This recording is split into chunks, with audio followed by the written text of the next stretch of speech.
Bismillahirrahmanirrahim. Assalamualaikum warahmatullahi wabarakatuh.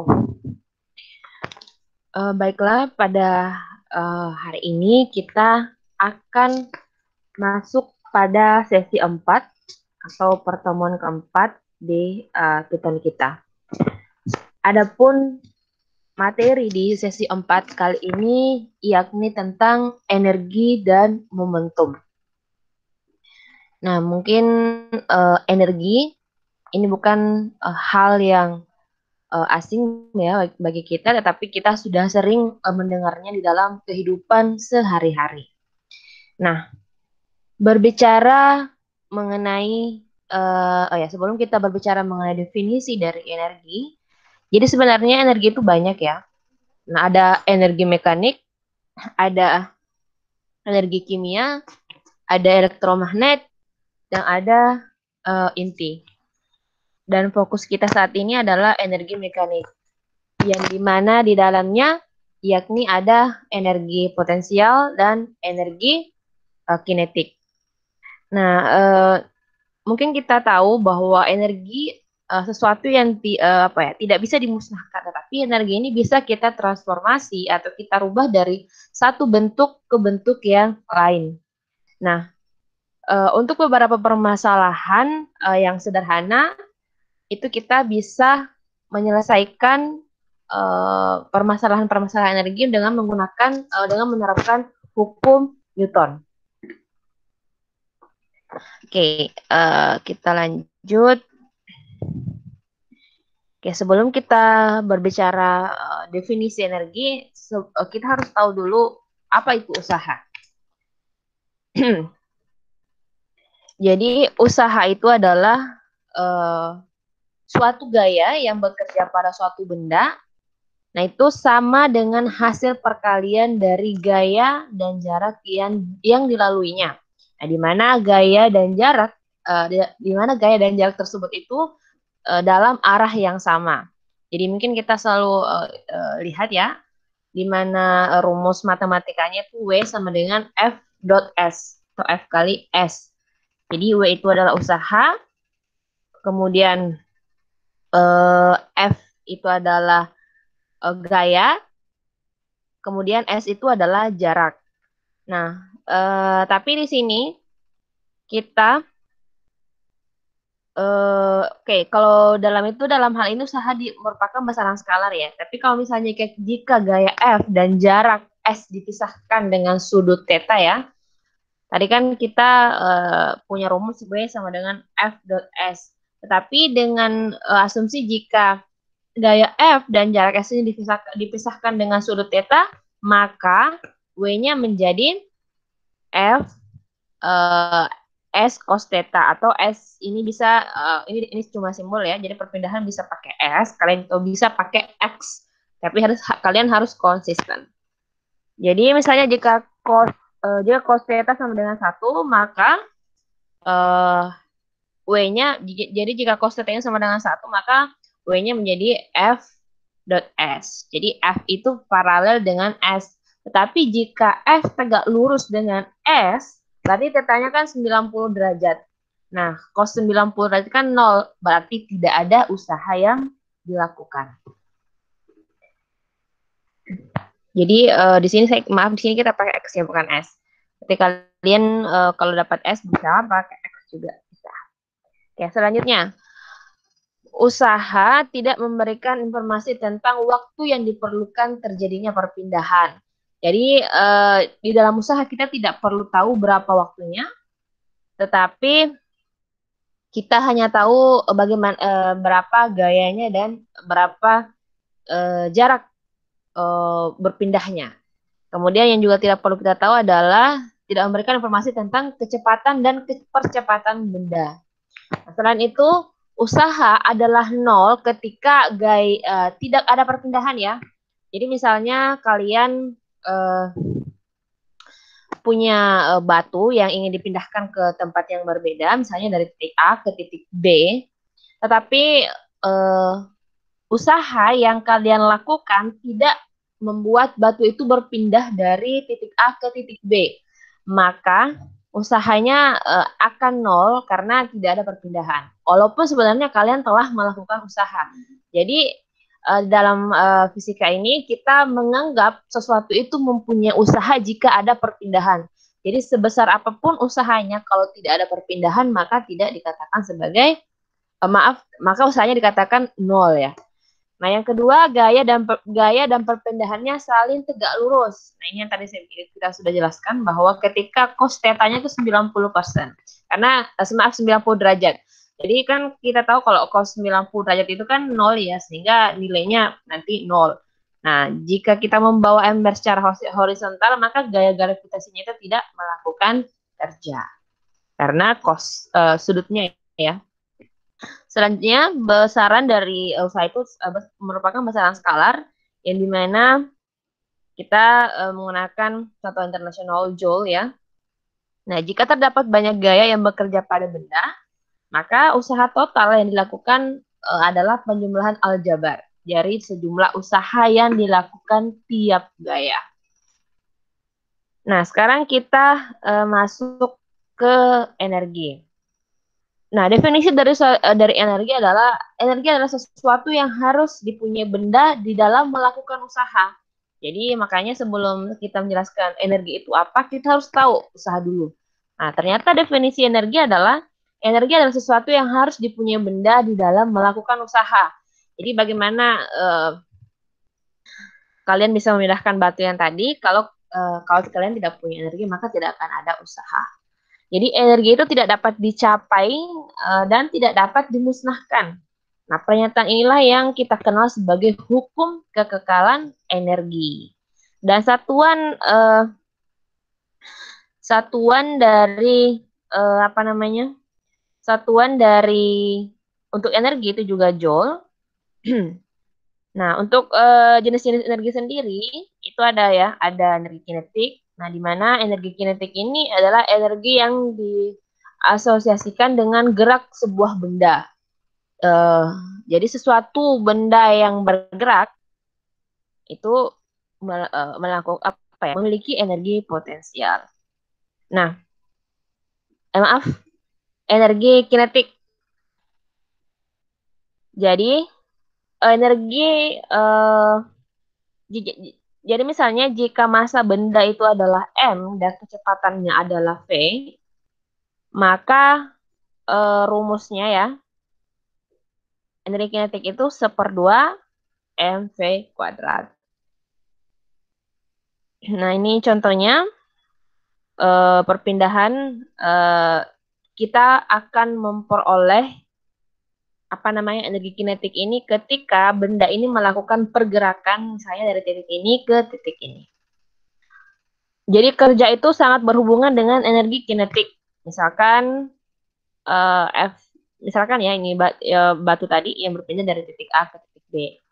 Jadi ketika dia bergerak, berarti kan melakukan perpindahan. Makanya mengapa energi kinetik ini sangat berkaitan dengan usaha. Ini ya, kemudian teorema usaha energi kinetik. Ketika usaha dilakukan oleh gaya neto pada sebuah benda dan benda hanya mengalami perubahan laju, maka usaha yang dilakukan sama dengan perubahan energi kinetik benda. Oke, jadi misalnya ini usaha ya, ini kan energi kinetik 1/2 mv kuadrat, ini akhir, ini awal dikurangi awal, tetapi jika hanya mengalami perubahan laju, maka itu akan sama dengan usaha ini akan sama dengan energi kinetik. Nah, dengan catatan bahwa laju itu akan bertambah jika usahanya positif, kemudian laju atau kecepatannya itu akan berkurang jika kerjanya atau usahanya negatif. Selanjutnya, usaha dan energi kinetik.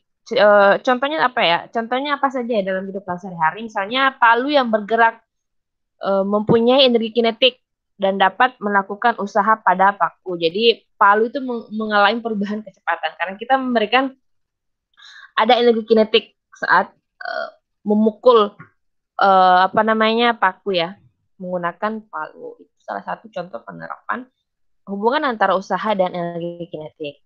Nah, selanjutnya yang kedua itu adalah energi potensial. Nah, energi potensial ini merupakan energi suatu benda yang berdasarkan posisinya. Nah, kalau yang tadi kan bergerak, jadi potensial itu kalau dia dilihat berdasarkan posisinya. Jadi mungkin cara mudahnya mengingat kalau energi kinetik itu dilihat dari pergerakannya, kalau energi potensial dilihat dari posisinya. Nah, contohnya misalnya energi potensial gravitasional suatu benda dengan massa m yang berada di ketinggian h ya, di ketinggian h. Jadi rumusnya itu oke, di sini tidak ada ya. Rumusnya itu F sama dengan mgh, energi potensial massa gravitasi dengan h. Jadi ada ketinggian. Ini mohon maaf saya lupa cantumkan. Jadi energi potensial itu diasosiasikan dengan posisi ya. Nah, di mana energi potensial adalah sifat dari sistem, bukan bendanya. Kemudian sebuah sistem adalah kumpulan dari benda atau partikel yang saling berinteraksi melalui gaya. Nah, satuan dari energi potensial juga sama dengan usaha dan energi kinetik, ini joule. Selanjutnya kita juga mengenal namanya kekekalan energi mekanik. Nah, yang mana itu kita akan belajar nanti namanya gaya yang konservatif.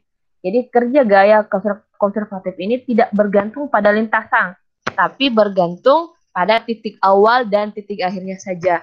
Contohnya gaya gravitasi dan gaya pegas. Oke, selanjutnya kita belajar yang namanya nanti ada daya ya. Jadi daya itu adalah laju, kecepatan transfer energi dari satu sistem ke sistem yang lain. Jadi sebenarnya saya mungkin waktu kita SMA ya kita mempelajari perubahan energi dari transformasi energi ya dari energi listrik dari energi gerak jadi energi listrik. Nah, di sini tingkatannya lebih tinggi lagi di mana kita harus tahu berapa laju transfer energi dari satu sistem ke sistem yang lain dan itu disebut sebagai daya. Nah, jika sebuah gaya bekerja pada suatu partikel dengan kecepatan V, jadi daya yang dihasilkan itu adalah ini. Jadi kita bisa dapat P-nya itu sama dengan F kali P. Jadi gaya kali kecepatan. Oke, dia satuannya itu adalah watt. Nah, misalnya kalian punya balon di rumah. Jadi balon ya atau lampu kita di rumah itu listrik itu kan kita bisa melihat di bungkusannya itu misalnya 20 dayanya ya. Berarti kan itu maksudnya dia mempunyai transfer energi. Nah, energinya apa ya? Nah, itu kalian bisa coba cari tahu. Kira-kira listrik lampu kalian di rumah itu transformasi dari energi apa ke energi apa. Nah, selanjutnya kita berbicara mengenai impuls dan momentum. Nah, jadi kalau momentum sendiri itu kan merupakan hasil ini ya. Momentum satu benda dengan massa momentum itu merupakan hasil kali antara massa dengan kecepatan. Nah, sedangkan impuls itu adalah impuls itu sama dengan perubahan si momentumnya. Nah, di mana gaya impuls sendiri merupakan gaya yang sangat besar tetapi berlangsung dalam waktu yang sangat singkat. Nah, jika pada suatu benda bekerja gaya impuls, maka yang lain dapat diabaikan. Nah, contohnya ini ya, impuls, ini ada gaya, dan ini dipengaruhi oleh waktu. Nah, kenapa? Karena kita ingin tahu seberapa singkat sih gaya, gaya yang terjadi seperti itu. Sehingga kita bisa tahu di sini juga bisa nanti berhubungan dari rumus ini kelihatan bahwa impuls itu merupakan perubahan si momentum. Jadi ini gaya, di mana gaya adalah M kali A. Nah, di mana ini secara matematis kita coba kita abaikan dan hasilnya nanti seperti ini. Hasilnya ya memperoleh delta P atau perubahan momentum.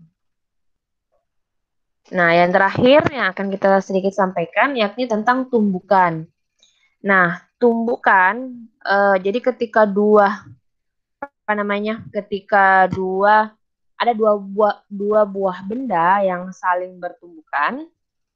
Nah, itu sebenarnya kita bisa mengetahui elastisitas dari dua benda itu. Nah, jadi kalian tahu kan bahwa benda-benda yang saling tabrakan itu tidak akan kehilangan energi ya. Jadi karena energi itu tidak bisa hilang atau musnah. Namun energi itu kan bisa berubah, eh, energi benda akan berubah menjadi energi yang lain.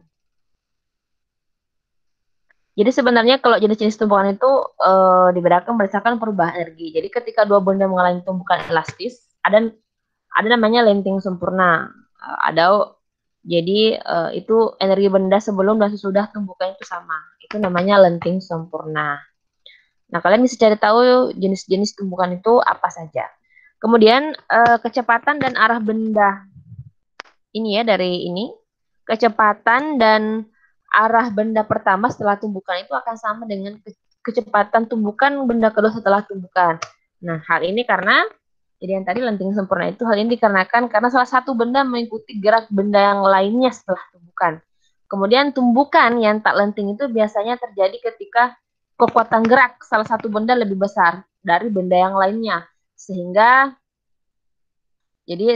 benda yang misalnya ada lebih besar di sini ya, ada apa namanya, misalnya di sini bolanya lebih besar bertumbukan dengan bola yang lebih kecil. Tentu energinya berbeda.